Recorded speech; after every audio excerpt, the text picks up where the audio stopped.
Hello everyone, welcome back to Arush YouTube channel. ಇವತ್ತು ನಾನು ನಿಮಗೆಲ್ಲ ಕ್ಯಾರೆಟ್ ಹಲ್ವಾ ಯಾವ ರೀತಿ ಮಾಡೋದು ಅಂತ ಹೇಳ್ಕೊಡ್ತೀನಿ. ಇದನ್ನು ತುಂಬ ಈಸಿಯಾಗಿ ಮಾಡ್ಕೋಬೋದು ಆ್ಯಂಡ್ ತುಂಬ ಟೇಸ್ಟಿಯಾಗಿ ಕೂಡ ಇರುತ್ತೆ. ಹಾಗಿದ್ರೆ ಬನ್ನಿ ಹೇಗೆ ಮಾಡೋದು ಅಂತ ನೋಡ್ಕೊಳ್ಳೋಣ. ಮೊದಲು ನಾನಿಲ್ಲಿ ಒಂದು ತಿಕ್ಕಾಗಿರೋ ಪ್ಯಾನ್ಗೆ ಒಂದು 3-4 ಸ್ಪೂನ್ ತುಪ್ಪ ಆ್ಯಡ್ ಮಾಡ್ಕೊಬೇಕು. ಯಾವುದೇ ಪಾತ್ರೆ ಆದರೂ ಸ್ವಲ್ಪ ದಪ್ಪ ಇರುತ್ತೆ ತಗೊಳ್ಳಿ, ಅವಾಗ ಏನೂ ಸೀದೋಗಲ್ಲ. ತುಪ್ಪ ಎಲ್ಲ ಬಿಸಿ ಆದಮೇಲೆ ನಿಮ್ಗೆ ಬೇಕಾಗಿರೋವಂಥ ಡ್ರೈ ಫ್ರೂಟ್ಸ್ನ ಒಂದೊಂದನ್ನೇ ಆ್ಯಡ್ ಮಾಡಿಕೊಂಡು ಸ್ವಲ್ಪ ಫ್ರೈ ಮಾಡ್ಕೊಬೇಕು. ಇಲ್ಲಿ ಗೋಡಂಬಿ, ದ್ರಾಕ್ಷಿ, ಬಾದಾಮಿ ಎಲ್ಲ ಒಂದು 10 ತೊಗೊಂಡು ಫ್ರೈ ಮಾಡ್ಕೊತಿದ್ದೀನಿ. ಎಲ್ಲ ಸಪ್ರೇಟಾಗಿ ಫ್ರೈ ಮಾಡ್ಕೊತಿದ್ದೀನಿ. ನಿಮ್ಗೆ ಯಾವ ಡ್ರೈ ಫ್ರೂಟ್ಸ್ ಇಷ್ಟ ಆಗುತ್ತೋ ಅದನ್ನೆಲ್ಲ ಆ್ಯಡ್ ಮಾಡ್ಕೊಬೋದು.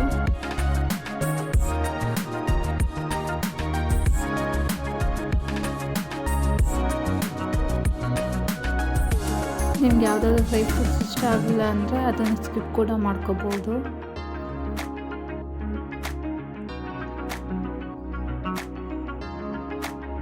ಈಗ ಡ್ರೈ ಫ್ರೂಟ್ಸ್ ಎಲ್ಲ ಫ್ರೈ ಮಾಡ್ಕೊಂಡಾಗಿದೆ. ಈಗ ಅದೇ ಕಡೆಗೆ ಅದೇ ತುಪ್ಪ ಇರೋ ಪ್ಯಾನ್ಗೆ ನಾವು ತುರಿದಿಟ್ಕೊಂಡಿದ್ದಂಥ ಕ್ಯಾರೆಟ್ ಹಾಕ್ಕೊಬೇಕು. ನಾನಿನ್ನು ಸುಮಾರು ಒಂದು ಅರ್ಧ kg ಕ್ಯಾರೆಟ್ನ ಸಣ್ಣದಾಗಿ ತುರಿದಿಟ್ಕೊಂಡಿದ್ದೀನಿ. ಎಲ್ಲ ಕ್ಯಾರೆಟ್ನ ಹಾಕ್ಬಿಟ್ಟು ಸ್ವಲ್ಪ ಹೊತ್ತು ತುಪ್ಪದಲ್ಲಿ ಹಸಿ ವಾಸನೆ ಹೋಗೋವರೆಗೂ ಫ್ರೈ ಮಾಡ್ಕೊಬೇಕು. ಫ್ಲೇಮ್ ಆದಷ್ಟು ಲೋ ಟು ಮೀಡಿಯಮ್ ಫ್ಲೇಮಲ್ಲಿ ಇಟ್ಕೊಳ್ಳಿ. ಹೈ ಫ್ಲೇಮಲ್ಲಿ ಇಟ್ಕೊಂಡ್ರೆ ಕ್ಯಾರೆಟ್ ಎಲ್ಲ ಕೆಳಗಡೆ ಸೀದೋಗುತ್ತೆ, ಆ ಫ್ಲೇವರ್ ಎಲ್ಲ ಚೆನ್ನಾಗಿ ಬರೋದಿಲ್ಲ. ನಾನು ಹಾಗೆ ಪಿಸ್ತಾನ ತುಪ್ಪದಲ್ಲಿ ಫ್ರೈ ಮಾಡ್ಕೊಂಡಿರಲಿಲ್ಲ, ಸೊ ಈಗ ಅದನ್ನು ಕ್ಯಾರೆಟ್ ಜೊತೆನೇ ಹಾಕ್ಕೊಂಡು ಅದನ್ನು ಫ್ರೈ ಮಾಡ್ಕೊತಿದ್ದೀನಿ. ನೀವು ಬೇಕು ಅಂದರೆ ಅದನ್ನು ಕೂಡ ತುಪ್ಪದಲ್ಲೇ ಫ್ರೈ ಮಾಡ್ಕೊಬೋದು. ಈಗ ಅದ್ರ ಜೊತೆಗೆ ಇನ್ನೊಂದು ಸ್ಪೂನ್ ತುಪ್ಪ ಆ್ಯಡ್ ಮಾಡಿಕೊಂಡು ನೀಟಾಗಿ ಹಸಿ ವಾಸನೆ ಹೋಗೋವರೆಗೂ ಕ್ಯಾರೆಟ್ನ ಫ್ರೈ ಮಾಡ್ಕೊಬೇಕು. ಇದನ್ನು ಒಂದು 10 ಮಿನಿಟ್ಸ್ ಫ್ರೈ ಮಾಡಿಕೊಂಡ್ರೆ ಸಾಕು, ಇಲ್ಲದಿರೋ ಹಸಿ ವಾಸನೆ ಎಲ್ಲ ಹೋಗುತ್ತೆ. ಅದು ಫ್ರೈ ಆದಮೇಲೆ ಹಾಲು ಆ್ಯಡ್ ಮಾಡ್ಕೊಬೇಕು. ನಾನು ಹಾಲನ್ನ ಮುಂಚೆನೇ ಕಾಯಿಸಿಟ್ಕೊಂಡಿದ್ದೆ, ಅದನ್ನು ಆ್ಯಡ್ ಮಾಡ್ಕೊಂಡಿದ್ದೀನಿ. ಇಲ್ಲಿ ನಾನು ಅರ್ಧ kg ಕ್ಯಾರೆಟಿಗೆ ಒಂದು 400 ml ಆಗೋಷ್ಟು ಹಾಲನ್ನ ಆ್ಯಡ್ ಮಾಡ್ಕೊಂಡಿದ್ದೀನಿ.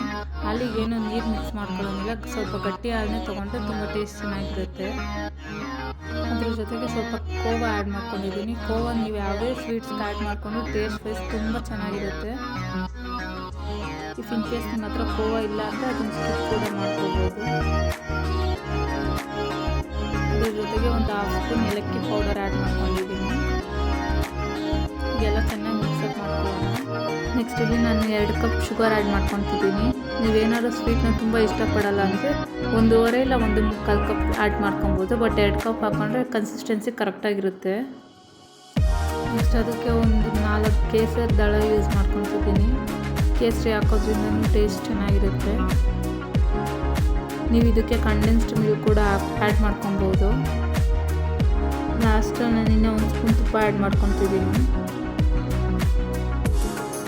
ಇದನ್ನೆಲ್ಲ ಸ್ವಲ್ಪ ಮೀಡಿಯಮ್ ಫ್ಲೇಮಲ್ಲೇ ಸ್ವಲ್ಪ ಹೊತ್ತು ಕುದಿಯೋಕೆ ಬಿಡೋಣ. ನಾವು ಆಗಾಗ ಕೈ ಆಡಿಸ್ತಾನೆ ಇರಬೇಕು ಇದಕ್ಕೆ. ಇದೆಲ್ಲ ಸ್ವಲ್ಪ ಹೊತ್ತು ಬೆಂದಾದಮೇಲೆ ನಾವು ಆಗಲೇ ಫ್ರೈ ಮಾಡಿ ಇಟ್ಕೊಂಡಿದ್ದಂಥ ಡ್ರೈ ಫ್ರೂಟ್ಸ್ನ ಆ್ಯಡ್ ಮಾಡ್ಕೊಬೇಕು. ಡ್ರೈ ಫ್ರೂಟ್ಸ್ ಆ್ಯಡ್ ಮಾಡಾದ್ಮೇಲೆ ಅದನ್ನು ಸ್ವಲ್ಪ ಹೊತ್ತು ಬೇಯೋಕೆ ಬಿಡೋಣ. ಅದ್ರ ಜೊತೆಗೆ ನಾವು ಇದನ್ನೆಲ್ಲ ಎಷ್ಟೊತ್ತು ಬೇಯಿಸಬೇಕು ಅಂದರೆ ನಾವು ಹಾಕಿರೋ ಹಾಲೆಲ್ಲ ಸ್ವಲ್ಪ ಗಟ್ಟಿಯಾಗಿ ಕ್ಯಾರೆಟ್ ಎಲ್ಲ ಅದು ನೀಟಾಗಿ ಅಬ್ಸರ್ವ್ ಮಾಡ್ಕೊಂಡಿರಬೇಕು. ಒಂದು ತಿಕ್ ಕನ್ಸಿಸ್ಟೆನ್ಸಿ ಬರುತ್ತೆ, ಅಲ್ಲಿವರೆಗೂ ಬೇಯಿಸ್ಕೊಳ್ಬೇಕು.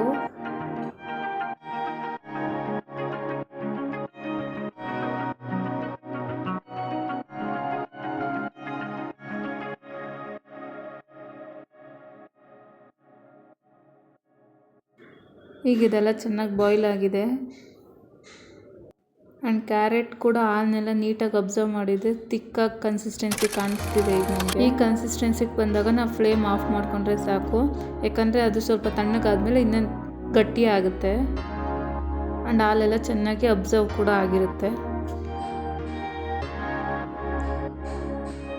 ಈಗ ನೀವೇ ನೋಡ್ತಿರ್ಬೋದು ಕ್ಯಾರೆಟ್ ಹಾಲನ್ನೆಲ್ಲ ಎಷ್ಟು ನೀಟಾಗಿ ಅಬ್ಸರ್ವ್ ಮಾಡ್ಕೊಂಡಿದೆ ಅಂತ.